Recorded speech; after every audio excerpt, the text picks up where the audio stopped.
18-year Major League veteran Al Oliver played for the Pittsburgh Pirates, Texas Rangers, Montreal Expos, San Francisco Giants, Philadelphia Phillies, Los Angeles Dodgers, and the Toronto Blue Jays. Now he has stepped up to the plate once again and is serving the Lord.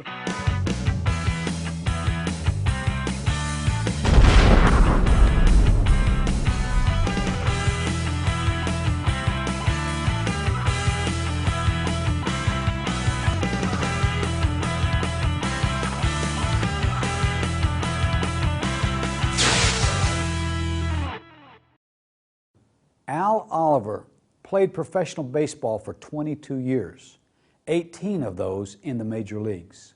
He lost his mom at 11, and the day he found out he'd been called up to the majors, his dad died. He had the inner strength to raise his younger sister and 12-year-old brother. Al is a dynamic, public, and motivational speaker with a real heart to help others.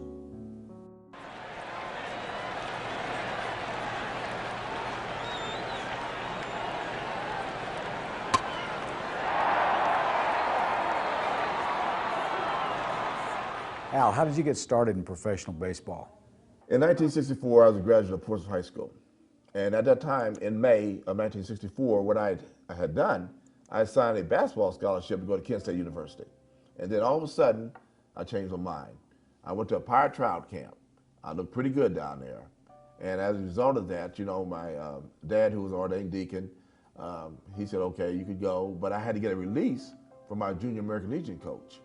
And so once he signed it, he said, well, Al, I'm gonna sign it.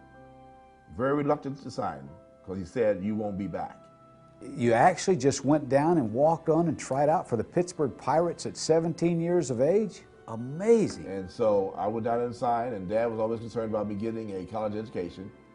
So in the contract that I signed with the Pirates, a college education was included.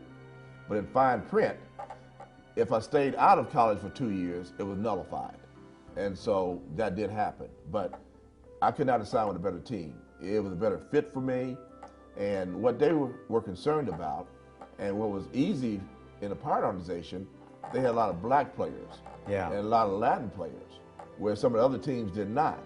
So it was a perfect fit for me. Very aggressive hitters, guys who had tremendous abilities, who could have easily got lost in the shuffle, but they liked something about me.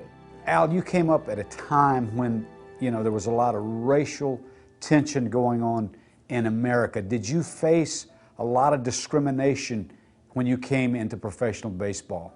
Yeah, I remember in 1965, I made the All-Star team in the Western Carolina League. Now, I never will forget this, because Sparky Anderson, as we all know, who was the manager of the Cincinnati Reds later on, but he was the manager of Rock Hill, South Carolina, and he picked me on the All-Star team.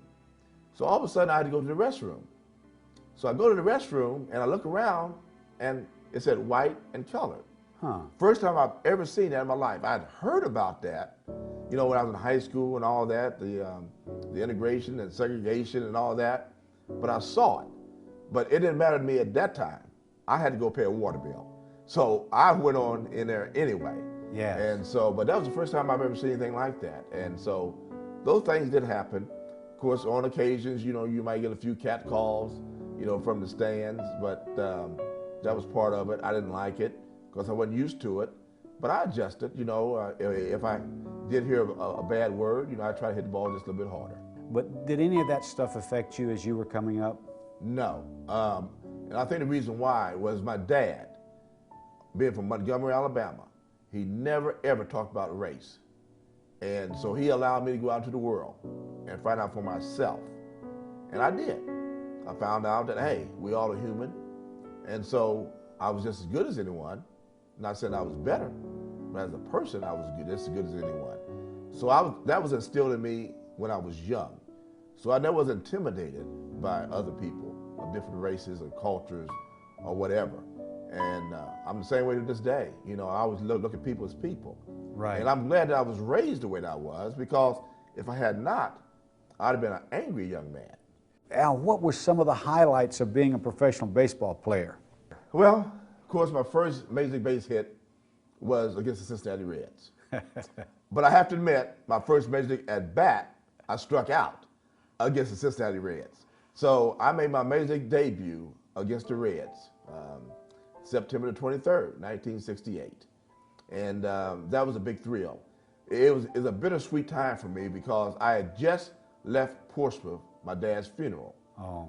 I lost my dad the same day I found out that I was going to be called up to the major leagues. So I was playing in Columbus, Ohio at that time. So I had to come home and make, plans and things, for his funeral. But, that was one of the highlights of my career, was in my first base hit. Definitely the 1971 World Series, playing with the late, great Roberto Clemente. He led us almost on his back to a 1971 World Championship. Each one of our players did just a little bit each game, but he made sure that we weren't going to lose. And we went up against a tough team, the Baltimore Orioles, who that year had 4 20-game winners. They gave us no shot. But they forgot that we had a great, young, confident team, guys who felt they could hit anybody. Yeah. But Roberto was there, and Storger was upcoming. So we had so much confidence. We had as much confidence in us because we had won in minor leagues, as Roberto had, as Storger had. Mazeroski was still there. He was a year shy of retiring. But those were the kind of leaders that we had. We didn't need much leadership. We just needed the players to just guide us and show us the way to go, and they did. And I always looked at Roberto Clemente.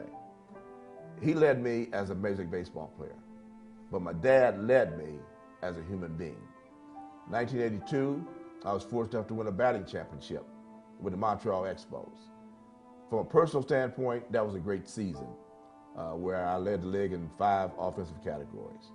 And so those are the 2 things that will always stand out. Number 1, the 1971 World Championship, because we won. And that's what it's all about, is winning.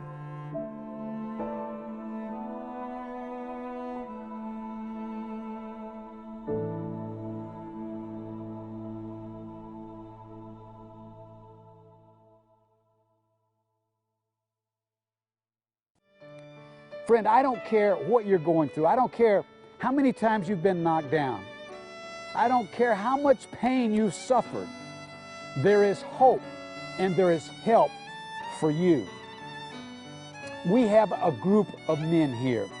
And if you're battling some issue today, some pain, you want to throw in a towel, you want to quit, you want to chuck it all, I want you to call us and help us talk you through this, and let us help you. The number's right here on the screen. Give us a call today and let us help you overcome whatever you're going through.